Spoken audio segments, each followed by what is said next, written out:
Ya, bismillahirrahmanirrahim. Assalamualaikum warahmatullahi wabarakatuh.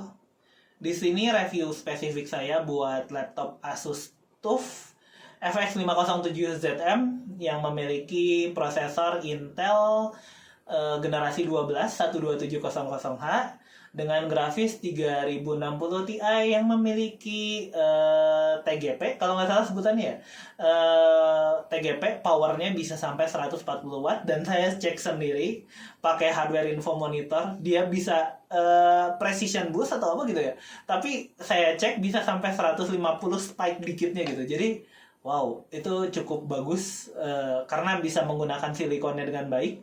Nah, untuk RAM-nya juga itu DDR5 2 keping kali 8 GB di 4800 ya megahertz, dan itu cukup cepat.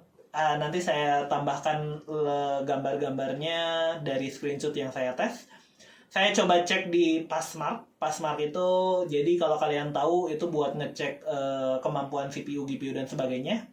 Dan itu kalau dibilang bagus itu kayaknya understatement ya. Jadi laptop ini untuk spek yang dikasihin, dia udah bisa melebihi dari spek yang apa yang dia dikasihin. Dan jarang banget saya kalaupun ada limit thermalnya, jarang banget saya kerasa ketika gaming itu gimana ya, nge-lag atau apa, itu hampir gak pernah gitu. Stabil di 60 fps, full rata kanan. Untuk game yang saya mainkan itu semuanya pola. Dan ya mungkin laptopnya agak cukup panas, cuma kalau kalian main di atasnya itu nggak akan kerasa panas, kecuali kalau kalian main di paha. Saya nggak tahu ya itu bakal panas atau enggak. Saya nggak akan pernah main gaming laptop di atas paha, karena lihat aja di gaming laptop ini, kita deketin aja sekalian sekarang. Dia memiliki 4 kipas exhaust. Kipasnya cuma ada 2. Lebih baik langsung saja. Nah, saya mending di cut saja di sini daripada ngeliatin saya, kan nggak ramai juga. Nah, bisa dilihat sendiri. Kalau saya menggunakan di rumah ini, saya coba semua port yang ada dan itu bisa digunakan semua. Jadi di sini ada Thunderbolt, tapi saya nggak gunakan Thunderbolt karena dockingnya mahal. Tapi saya di sana ada docking USB Type-C yang menggunakan semua portnya dan bisa menggunakan Thunderbolt ini juga. Jadi ini kompatibel dengan USB Type-C dan bisa digunakan juga seperti buat external display dan sebagainya. Di sini ada USB, dan external display di sini ke connect ke integrated grafiknya. Yang di sini adalah Type-C yang terkonek ke di dedicated grafiknya. Jadi kalian bisa pilih mau pakai grafik yang mana, dan kalian bisa keluarin display sampai 1 2 3 display. Laptop yang 3 display itu saya rasa sangat jarang ya. Udah itu di sini USB Type-C-nya juga. Di luar cukup berisik ya. Di sini USB Type-C-nya juga, Thunderbolt-nya juga bisa digunain buat USB Type-C. Bisa dilihat saya pakai yang USB biasa, nggak pakai Thunderbolt dulu, tapi nanti bisa digunakan buat pakai Thunderbolt. Dan Thunderbolt-nya udah versi Thunderbolt 4, jadi bisa digunakan untuk nanti yang revisi selanjutnya, karena saya rasa di Indonesia baru pakai Thunderbolt 3 juga. Udah itu ada satu USB port 3.2 versi 1. Yang saya enak dari konvensi nama USB adalah USB 3.0, 3.1, 3.2. Versi 1 itu semuanya sama. Ajaib kan? Ya, itu kalian lihat di Linux aja RAM-nya dia ketika nge-naming USB yang aneh-aneh. Udah itu ada combo 3,5 audio pack. Jadi kalau kalian punya headset yang dengan mic juga bisa, tapi saya colokin 2,5 pun ini bisa. Jadi cuma speaker doang. Udah itu ada tambahan satu port lagi di sini, USB 3.2 version 1. Di sini juga saya colokin, tapi buat kipas dan sebagainya, yang mana dia kalau misalkan turn off atau apa biasanya otomatis mati. Udah itu ada Canning Stone Lock di sini. Jadi kalau misalkan laptop kalian di rumah atau di kantor atau di mana, saya biasanya enak aja gitu ninggalin laptop tapi nggak dikunci. Jadi saya kunci laptopnya, itu bisa dikunci juga. Dan di sini laptopnya ada 4 exhaust fan, 1, 2, 3, 4 dengan 2 kipas. dan di dalamnya ada 4 heatsink apa ya namanya heat pipes, ada 6. Dan itu bisa banget mendinginkan CPU Intel dan Nvidia ini yang cukup high end. Di sini ada CPU-nya itu 12700 generasi ke-12, 12700H, maaf. Dan GPU-nya itu RTX 3060 laptop, bukan TI ya. Nggak ada yang TI nggak ya? Nggak tahu. Cuma dari testing saya sendiri, grafik GPU dan CPU-nya ini bisa mengalahkan seenggaknya di atas rata-rata, dan dari saya ini yang 3060 bisa seenggaknya setara sama rata-rata laptop gaming 3080 laptop yang versi laptopnya. Jadi ya kalau kalian perlu laptop gaming kayaknya ini udah lebih dari cukup, apalagi bukan yang menggunakan sampai 4K. 1080 pakai laptop ini saya rasa sangat cukup ya buat ini. Jadi seperti itu aja, saya upgrade ininya storage-nya pakai M.2. Nah, di sini storage-nya saya upgrade dari Gaming Laptop ID, toko Gaming Laptop ID di Tokopedia, dan mereka yang pastinya nggak nambahin heatsink ya, itu jangan harap ada yang nambahin heatsink. Cuma karena M.2 dan dari merek yang saya nggak terlalu kenal juga, ketika di stress test itu SSD-nya bisa sampai sekitar 70 derajat. Jadi saya tambahin heatsink, nanti saya tambahin linknya juga di sini, cuma 20 ribuan. Kenapa cuma 20 ribuan nggak ditambahin, minta tambah gitu? SSD sekitar 1, berapaan gitu kan beli. Tapi kalau nambah heatsink aja biar umurnya bisa lebih lama, nggak mau gitu kan. Kayaknya bisa dipaketin gitu, cuma 20 ribu. Ya markup aja lah 50 ribu. Kalau misalkan gitu kan lebih enak gitu kan. Mereka dapat markupnya, udah itu ditambahin heatsink dan lebih awet gitu kan. Daripada nanti tiba-tiba mati kan SSD-nya. Ya itu sedikit rant saya tentang SSD. Cuma kalau kalian upgrade SSD M.2 ya tambahin heatsink kayaknya. Kayaknya di market M.2 kayaknya memang cepet panas, apalagi kalau di stress test. Ya saya sering copy paste beberapa giga file sih, jadi ya lebih baik lebih dingin lebih baik kan. Udah sih kalau dari saya. Displaynya sRGB sekitar 60%, cuma buat saya nggak terlalu masalah, nggak sRGB 100%. Buat kalian yang ngomong saya belum pernah nyobain yang 100%, seenggaknya layar yang di sebelah itu, layar ini nggak usah dilihatin ya. Layar LG saya yang pakai itu 97%, dan saya pernah nyobain juga yang 100.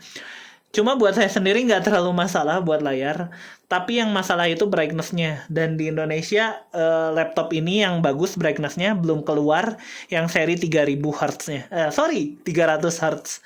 Baru keluar yang 144. Jadi kalau kalian mau beli laptop ini dan nemu yang 300 Hz, beli yang itu. Kalau lebih mahal dikit pun beli yang itu. Menurut saya lebih worth it. Keyboardnya bisa backlight, dan saya lebih senang backlightnya yang putih, nggak kelap-kelip. Kenapa ada orang yang senang kelap-kelip? Atau bahkan saya matiin, lebih enak kalau dimatiin. Jadi itu keyboardnya, dan bisa di set kalau kalian mau kelap-kelip lah. Saya nggak ngerti kalau orang yang senang kelap-kelip, tapi ya bisa di set kelap-kelip. Kelap-kelip kayak ngeremehin orang yang seneng ini banget ya, backlight ya. Cuma saya nggak seneng aja gitu. Itu ada beberapa mode, bisa color cycle dan sebagainya. Cuma saya lebih seneng keyboardnya backlight biasa aja.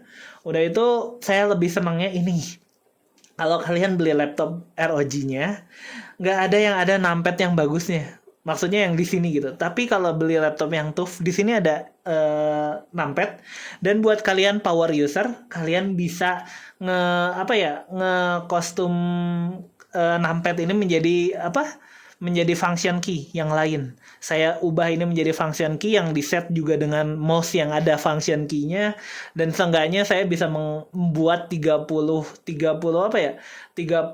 fungsi dari mouse dan di sini yang saya sudah hafal benar-benar dari keyboard, full keyboard yang saya biasa pakai. Jadi saya bukannya nggak mau yang ROG ya, saya mau, cuma ROG itu nggak ada ininya lebarnya. Jadi yang TUF sangat bagus sudah ada ininya, tapi ya yang biasanya yang TUF itu lebih rendah daripada ROG, tapi saya nggak terlalu memikirkan karena dari yang TUF ini udah sangat cukup baik, apalagi untuk yang ini. Kayaknya untuk seri yang TUF yang ini mungkin salah masuk ke TUF, harusnya ROG sih. Cuma ya kalau dari mungkin ada kompromi dari layar dan sebagainya ya saya mengerti, cuma ini udah sangat cukup bagus untuk dipakai sehari-hari, bahkan untuk gaming sekalipun. Jadi seperti itu untuk laptopnya, dan mari kita menjauh. Kalau kalian lihat sendiri, ini saya mengkoneksikan dengan layar yang di sini, dan layar yang di sini pun ini dari laptop ini. Jadi saya pakai 3 layar, nggak kelihatan yang 3-nya di sana. Dan biasanya saya cuma pakai 2 layar dan yang ini dimatiin. Dan dipakai gaming pun itu nggak kerasa sama sekali, nggak nge-lag, nggak apa. Dan latensinya pun nggak terlalu kerasa. Ya biasanya saya agak bingung kalau pakai laptop pakai external display itu, karena dulunya saya pakai Asus N56VZ, tapi latensinya mantap ketika saya pakai layar eksternal. Mantap dalam artian latensinya jelek, jadi kerasa banget. Tapi kalau pakai yang ini saya nggak ngerasain latensinya. Jadi itu yang ngebuat saya mau pakai laptop atau enggak sih. Dan ternyata waktu pakai external display nggak kerasa sih latensinya kalau pakai yang bagus. Jadi sangat recommended laptop ini kalau kalian punya budgetnya. Kalau kalian nggak ada budget buat laptop yang ini sekalipun, saya tambahkan link beberapa laptop yang saya rekomendasikan dari Gaming Laptop ID ini. Jadi toko tadi saya sebelumnya sebutin, itu toko yang saya beli laptop ini, dan saya sendiri rekomendasikan secara general. Kalian bisa tonton videonya tentang Gaming Laptop ID ini, reviewnya saya sendiri beli di video yang saya attach juga di sini.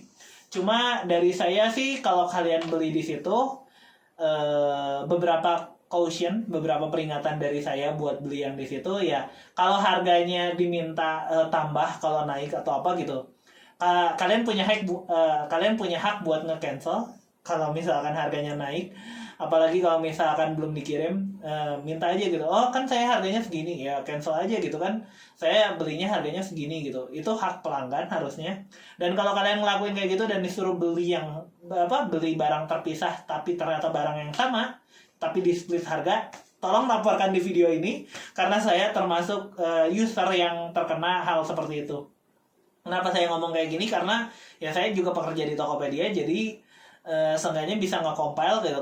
Kalau misalkan sekali 2 kali mungkin human error kan, tapi kalau lebih dari itu ya kemungkinan human errornya minim gitu. Jadi kemungkinan disengajanya sangat besar. Jadi ya seenggaknya saya bisa ini dong kasih tahu tokonya itu sebenarnya ngelanggar gitu. Seenggaknya mungkin dikasih tahu pakai surat dari Tokopedia atau apa gitu. Nggak usah surat peringatan lah, kasih surat surat pemberitahuan ini sebenarnya ngelanggar gitu. Seenggaknya kan biar mereka memang tahu gitu ngelanggar. Nah, jadi laptop ini sangat rekomend. Di atas laptop ini saya jujur kalau kalian punya alasan buat beli laptop di atas laptop ini, silahkan. Cuma saya rekomend limit paling atas itu 3060 sampai 3070 RTX 3070 lah Nvidia.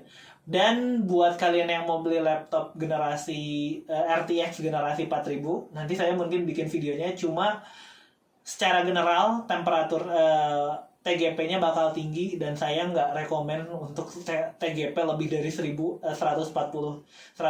aja udah tinggi buat laptop kayak gini. Jadi buat saya segitu sih laptop yang paling rekomen ya segini kemampuannya. Kalau misalkan ada yang review laptop lebih dari harga 30-an, apalagi udah tinggi banget speknya, saya bingungnya apakah kalian pakai benar-benar. Dan kalau pakai benar-benar pun, kenapa nggak beli laptop udah itu beli desktop kalau misalkan memang benar-benar perlu kapasitas yang tinggi gitu. Bingung sih. Dan juga laptop kalau misalkan kalian beli yang tinggi pun nggak akan bisa terlalu menyetarai desktop kalau kalian punya budget segitu. Ini seenggaknya bisa menyetarai kalau kalian membeli laptop yang seharga ngebuat desktop yang harga segini. Kelemahannya mungkin nggak bisa di-upgrade satu persatu dan lebih panas. Cuma buat saya yang ingin portabilitas, dalam artian saya mau pergi ambil laptopnya tinggal pergi, dan memang nggak bisa di atas pangkuan, atau nggak bisa portable dalam artian saya nggak bisa ya nggak bisa lepas lama dari AC adapternya. Ini mungkin cuma 2-3 jam juga udah mungkin habis kalau misalkan saya pakai gaming. Cuma ya bisa saya bawa lebih portable daripada desktop. Jadi ya itu consider dari saya. Kalau misalkan beli laptop, ya kalau misalkan kalian nyari laptop yang lebih masuk akal harganya, saya ada rekomendasi Asus Flip. Di situ Asus Flip itu sangat bagus, walaupun nggak punya grafis dedicated, tapi Ryzen seri 5000 ini udah cukup bagus, dedicated grafisnya juga. Dan buat user normal sehari-hari itu udah sangat cukup bagus. Jadi saya rekomen ini dari Gaming Laptop ID kalau kalian ingin cek. Dan juga laptop-laptop lainnya yang lebih lebih wajar harganya buat dari seri Asus. Kenapa saya rekomen Asus terus? Ya karena saya pengalamannya beli laptop Asus, dan dari pengalaman saya laptop Asus itu lebih mahal dikit. Saya akui lebih mahal dikit. Cuma kalau dari sisi saya sendiri ya lebih awet ya, lebih bagus ya. Ini biasa ya terhadap Asus. Cuma ya kalau saya lebih percaya dengan merek Asus sih. Cuma ya kalau udah lebih dari masa garansinya, itu customer service di Asus juga nggak nyebelin sih. Cuma ya nggak enak aja gitu kalau di Indonesia. Kalau udah lebih dari warantinya biasanya enak aja gitu kalau di Asus, kalau saya sendiri.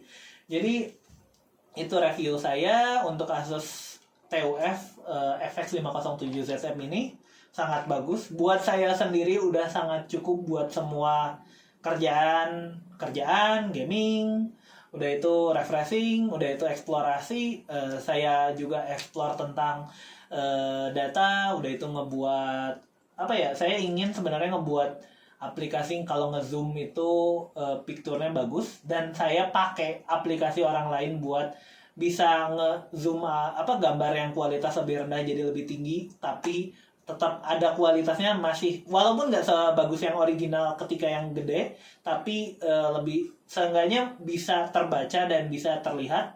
Itu teknologi yang sangat bagus. Dan juga yang saya pakai sehari-hari itu teknologi yang ngegunain dedicated GPU-nya adalah, kalau kalian menonton video bisa nge-upscaling dari yang kecil, mirip kayak Dell SS buat gaming, cuma itu masih belum ada aplikasi yang ramah buat user.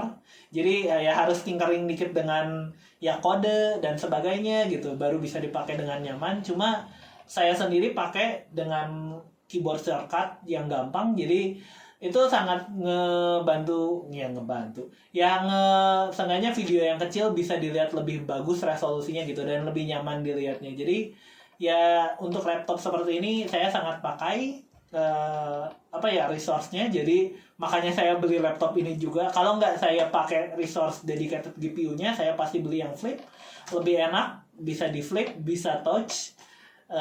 Itu sebenarnya laptop impian saya kalau misalkan punya laptop yang bisa di flip juga. Kalau ini bisa di flip, udah itu bisa di touch, mau harganya lebih mahal dikit juga saya beli. Cuma saya mikirin kalau ini bisa di flip, udah itu saya pegang bagian fan house-nya, bagian pengeluaran udara panasnya, dan itu bakal panas. Jadi saya bakal mikir-mikir ulang juga. Tapi untuk yang Ryzen itu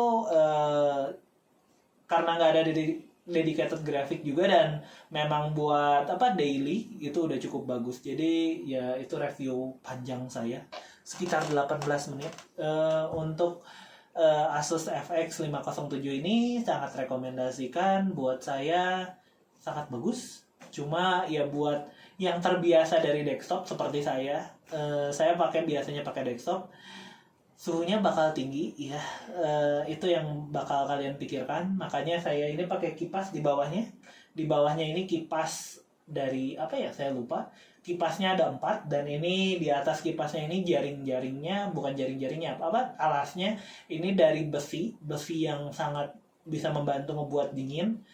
Dan itu pun sangat membantu buat laptop ini memiliki temperatur di 40-50, yang itu sangat wajar, sangat di bawah di bawah temperatur laptop normalnya, apalagi kalau lagi standby. Tapi kalau misalkan buat desktop itu udah temperatur di ketika di load gitu. Apalagi kalau kalian pakai yang low spec. Jadi ya pikirin temperaturnya buat kalau pakai laptop seperti ini. Dan juga saran saya jangan dipakai di atas kasur. Kalau nggak pakai tambahan kipas seperti ini karena bakal bakal panas dan ya bakal cepet rusak aja gitu. Oke, sekian, ini udah cukup panjang. Jadi akhir kata, laptop yang sangat rekomendasikan dari Asus. Kalau kalian mau beli silahkan, cuma pikirkan apakah kalian akan menggunakan resource-nya, GPU dan CPU-nya atau enggak. Kalau enggak, saya rekomendasikan produk-produk lainnya yang saya tampilkan atau saya tambahkan di deskripsi video ini. Ya, sekian dari saya. Ya, udah, sekian. Terima kasih sudah menonton. Kalau videonya berguna silahkan di like. Kalau misalkan kalian berkenan silahkan subscribe. Dan terima kasih. Sampai jumpa di video selanjutnya.